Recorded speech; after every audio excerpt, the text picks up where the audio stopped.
So, I drained the oils off last night, and Michelle, not the Michelle with the 109, let's get that clear, it's another Michelle, but Michelle said the oils were changed last year. Were they? Let's have a look. So I made a mess in the first test. I forgot to switch the camera on. Here we have 4 white bowls. I didn't drain the engine oil off yet, and I'll tell you for that in a reason why for that in a minute. I've got some paper here, clean paper. You see how the oil's got a greenish tint to it. Obviously it hasn't been changed. Michelle said it had been changed last year, but I have serious reservations about that. Yeah, let's have another one. This is the this should be ATF. It's all brown look. Burned, I think. This is a transfer case. It's not that nice golden colour. In fact, I'll show you what the colour should be. And this is the rear diff. Alright, you got the idea? Now, let me go and show you what some clean oil should look like. This is clean gear oil. Now, if these had been changed last year, they may be a bit darker, but they should be a little bit more like that. So it hasn't been changed, and this is what I was wanting to tell you. Sometimes when you take a car into a service, especially in North America, it's a bit of a rip-off really, because sometimes they don't change all the oils. You ask them to do a service, you know, check the oils, check the brakes and do this, that and the other, make sure your car's safe. And they'll charge you for changing the oils, but they don't do it. I've seen it loads of times. If you can remember that 110 we had earlier this year, there was no oil in the transfer case and it ruined it. The reason for that was they probably drained it off and not filled it back up again. But obviously nobody had actually checked it. Now, this is really, really common. It's really, really common because it's not a sort of thing that you go underneath your car and check if it's been changed. For the simple reason, if you have to go under your car and check if the oil's changed, well, you might as well get underneath it, undo the bung and fill it up yourself. So people don't do it. Now, going back to this bucket here, this is one of a little bit of a concern for me.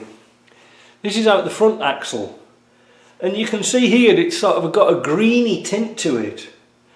I suspect that the seal on the swivel ball to the axle has been compromised, and that gear oil is getting into the swivel ball, and vice versa. The oil, should I say, the swivel grease is getting into the axle.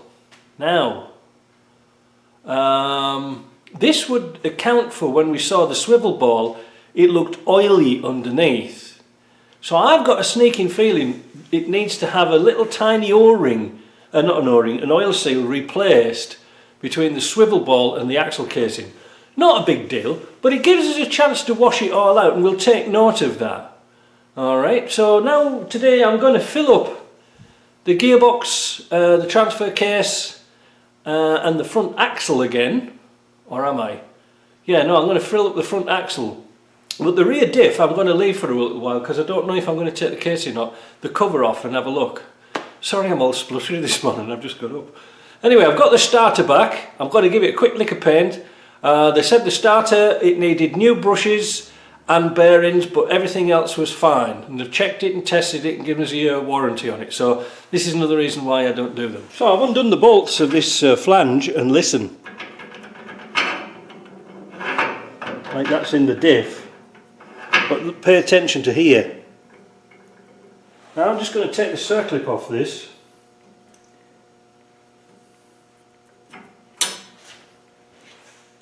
And we're going to do a little experiment, because a lot of people put these heavy duty drive flanges on here and think it's going to cure the problem. You must change them as a pair, and that really does eliminate the problem. So what I've got here an almost new shaft. I'm not going to say it's a used one, but I took it off because somebody put some different ones on. And I'm going to try and get that out. It won't come out. So that's a good shaft, and that's a really good used flange. And as you can see, when you put them together, they are tight as a tiger. Now what happens when that falls on the floor? What happens when I put this good flange onto this shaft here? Well, let's find out.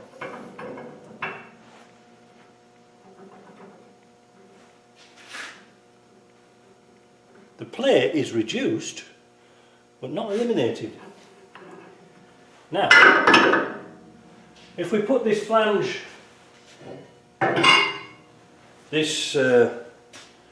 flange that we've just taken off onto a new shaft, what's it like? It's not bad. It's not bad. It's salvageable, all right? But the principal wear is in here, all right? So we've established that it needs a new shaft, and seeing I've got one in my hand, well, it might as well be that one. Notice 300 TDIs are different to 2.5s because they've got this ring on here where there's an oil seal in the centre diff, in the just behind the shaft here. Two schools of thought. If you take that seal out, then axle oil can lubricate the bearings. That's good, and it'll also lubricate the shaft. That's even better. You know, the splines, because this is the problem why they wear out, because it's relying on grease in here that doesn't actually get onto there. And as you just saw, when we took all these off, where is the flange gone here? This is it. When we took this flange off, somebody's put it on dry as a bone, look. Not a dab of grease in there. You know, some people change parts and they haven't got a clue what they're doing. So let's put this one back in. I was going to say to you, if you want to check the other side spline, you know, that goes into the diff, do the same again. Check the spline, the opposite end. You see, there's the end it's supposed to go on. We're checking on the opposite end because it's the same spline, and see if there's any loose in that spline, and there isn't. So we've eliminated the wear in this shaft here. So I'm going to just pop this in, like that, like that.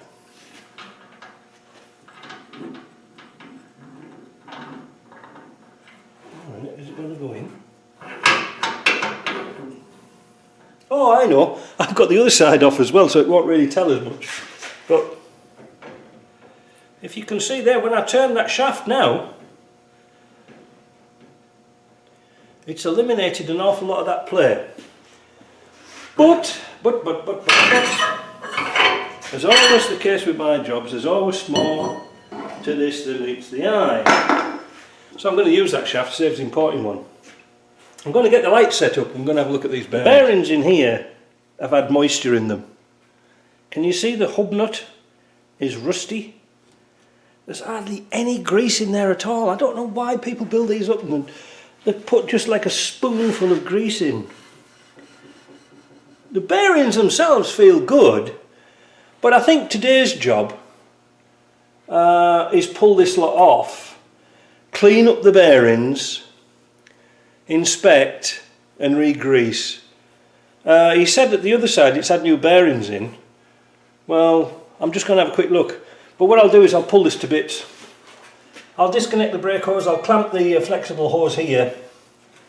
Because I'll tell you something, no doubt it's never had the brake fluid changed for ages, so we might as well do that as well. Dear me. But, a lot of work, but it's worth it. I thought we'll do this real time and have a look and see how bad this is.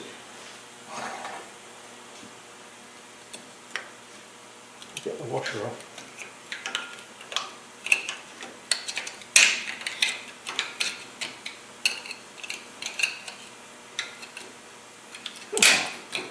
Sometimes a bugger to get on.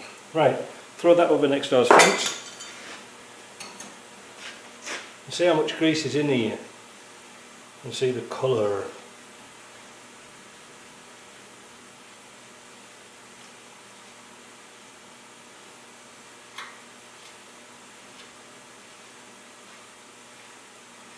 I'm going to put these nuts through the bead blaster. I'm going to wash them off, grease them off, get the grease off and then put them through the bead blaster because they're rusty. Alright, thumbs over the end. Oh, look at that rust. Right, let's have a look at these bearings. They're not too bad, but the grease is starting to dry out, look. I'll tell you what we'll do. We'll bang them through the parts washer and see what they come out like. I've got the hubs out and I've put one of them through the parts washer and I've taken the one off the passenger side, so that would be the driver's side, this one. It was supposed to have had new bearings fitted to it, and I do believe it has. It's had Chinese bearings fitted to it, but one thing I wanted to show you, that they hadn't put much grease in it, look. See there? There's hardly any grease in it at all. Grease is not just for lubrication on Land Rovers, it's also to keep water out.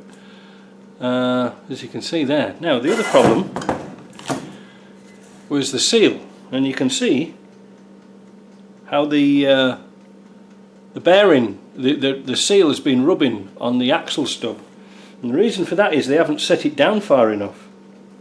They've just had it flush with the edge. Well, that's wrong. You see,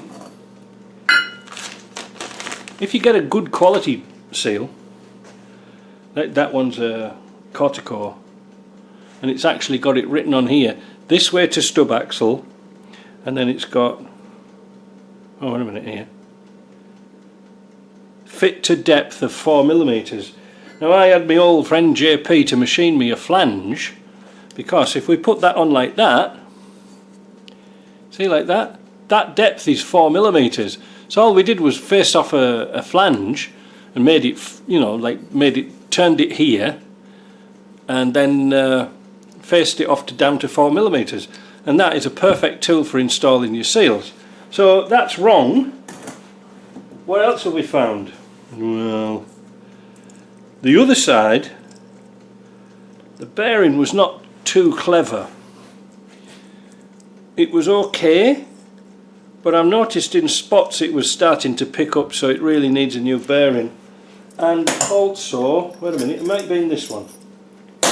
Yeah, no, it was this one. Look at that, I'm talking out my bum. If you can focus in on that, you can see the rollers are not very nice. Not very nice at all. See how it's mucky, and well, especially look at some of the rollers here. You see them? Can't put them back in. Also inside the hub itself, it's starting to get marks on the race here, so that's no good. It needs new bearings. And guess what? We ain't got none. So what I'm going to do is I'm going to build these up with a bit of grease, and they'll be easy to come on and off, so that's not too much of a problem. So I'm going to strip this one down, I'm going to build that one back up, pack it with new grease. This side has had new bearings in, so hopefully once they come out of the washer, then we might be able to save these bearings, but they are Chinese ones, so just beware of that. Don't cheap out, just put Timken bearings in and grease them up well with a good quality grease, and set the seal rate. You know something, I don't know what they teach people in trade school today or garages now, but they're absolute shit, and that's swearing. This side had brand new bearings fitted to it, Chinese ones, but you just run your hand along it and you can feel the stub axle's actually worn out. So putting bearings on a worn stub axle is a pretty much waste of time, because eventually they're going to lose their, you know, you set them up once and you're going to have to redo them again. This needs a new stub axle, it's not salvageable. Well, it could do if you have plenty of money. But just to give you an idea, I'm just going to measure this. It's going to be really rough because it's me doing it. So that's 45.13mm, and here is 45.04. Here, 45.07. See? You'll never get them right, you know what I mean? They're always going to be sort of rough. Yeah, nah, that's rubbish. The other side's alright, but there's always usually causes for you know, bearings going. It's usually lack of lubrication or they come loose. You know, the bearing on this wheel would have been dangling about a bit. Yeah, so I'm in a bit of a dilemma now. Should I pull the fronts off and have a look at the fronts as well? Because we're going to have to order some parts for this. Fortunately, when we make a note of the things that we need, we can order everything at once. So this car can be driven home, it can tootle around wherever it wants. It's not dangerous, the wheel's not going to fall off, but it needs attention, if you see what I mean. So you have to sort of do compromises. And it's the same with the cylinder head. We'll just bang it all back together again, you know, put it all back together. Note, we've got to take the head off, we need the head gasket, we need gasket sets, blah, blah, blah, blah, blah, coolant, you know, when we come to do the job, maybe we can do quite a few things at the same time. And one of the things I was thinking out really loud, until it hurt, you know, is maybe we should pull the engine out. Because there's lots of little leaks and bits and pieces to do, and has it had a timing belt fitted to it? It doesn't look like it, and we could do the P gasket, we could do the timing belt, we could do the O-ring on the oil pump, and we could also have a look at the clutch fork and all that mechanism all at the same time. It is so easy to do when the engine's out on the bench rather than doing it on the car. And then we can sort of guarantee it's all right and this, that and the other. But the first things first, before we jump the gun, we're going to have a look at that engine. I'll get the starter on it once I've done these jobs. Get the starter on it, get it warmed up and started up, and I'm going to check the oil pressure and see what that's like. The engine's a bit, I don't know, it sounds alright, but it was a bit low on power, and I'd just like to know why. And was that wire left off that oil pressure switch deliberately? Because I've noticed it was tucked away behind the injector pump. It wasn't sort of dangling down near the switch, it was pushed to one side, so not sure about that. But let me get on with these brakes, let me assemble them back up again. We've already done bearings, but if you want to see me do them again, just give me a shout and I'll point you in the right direction. But again, this sort of series of videos is about what you can look for in the Land Rover and how to rectify it pretty cheaply, but how to do a lot of preventative maintenance. That's the key to a Land Rover. The actual Land Rover itself isn't too bad, but they've been so neglected because they're a roughy-toughy vehicle that that's it, it's just neglect. But fortunately, it's mechanical neglect, which isn't too